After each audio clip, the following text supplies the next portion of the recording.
Anything you can do for atmospherics when you try and prepare for heat and humidity here in Provo? Just work conditioning. There's no way we'll simulate the atmosphere or what the conditions will be like. But focus on conditioning is something we've started quite a while ago. And, that's what our plan is. Guys, what got done yesterday organizationally? Well, a lot of game plan work. Most of our plan was set in the summertime, even before we came into camp for Ole Miss. So we reviewed our thoughts at that point, reiterated or went through a lot of those things again, confirmed, and sometimes our identity changes a little bit, so we modified a few things.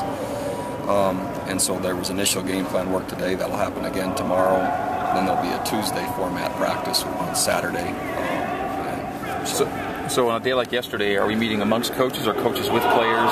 Coaches with coaches, the majority of the day, coaches with players at the end of the day. Okay. Today's preparation was total Ole Miss, yes. Ole Miss as planned? Yes. Yep. What did you see on Bernetti? You know, haven't seen Bernetti on film enough to know. Nor have I gone back to look at the West Virginia film. There's been some high school film, but I haven't looked at any of it. I'm focusing most of my time right now on what their schemes might be. And as one of 3 quarterbacks, I assume they're all fairly similar. And how much they'll tailor it to a given quarterback for the game one, hard to say. So I'm going to focus more on scheme than quarterback. But it could be a time when you have to go back to high school film. Might be. Have you done it before? Sure. Yeah. Sure. He did play some backup games against at West Virginia, but again, that's not my first priority right now. Coach O'Neal Chambers, has there been some status change with him, and he's going to be allowed with the team now? There hasn't. He'll try out again on Monday. He and I will meet after that. My plan is for him to rejoin the team in January. If for some reason I think he ought to be a scout team player this year from what I see Monday or my conversations with him, that might be allowed, but right now he'll be joining us in January. Do you see him back as a receiver or somewhere else? Probably somewhere else, most likely in the secondary. Any word on Matt Putnam or Corey Gaines or any of these other guys yet? Doesn't look favorable for Matt Putnam. Again, I can't give you a definitive until the first day of school. Corey Gaines is back. He's in town, and so he'll be in school with Matt. Again, not likely. It'd be the best I could say, but not definitive yet. Thomas Bryson? Not certain yet. Still working. With the Ole Miss situation at quarterback, is that something you think is a key part of what you're going to do defensively, or do you?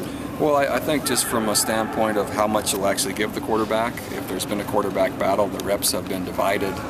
My guess would be that they wouldn't put as much in the quarterback's hands as maybe an experienced returning player, etc. And so my thought would be is, which I think their identity is and what they'd like it to be anyway, is run and play action and try to stay as unpredictable as possible when they're going to drop back and throw it, just because of the new quarterback. When we talked to you Tuesday, you mentioned the final decision on Austin Heater might come Wednesday. Did you figure out what you want to do with him? Yeah, our plan with Austin is we'll keep him at fullback through about game number 4 with the hope to redshirt him. If we need to use him in one of those 4 games, then we'll play him at fullback, then put him on the special teams, but we'll travel him and keep him grooved in at fullback through about 4 games and see if we need him or not. But not as a player currently. I mean, you're not going to try and play him.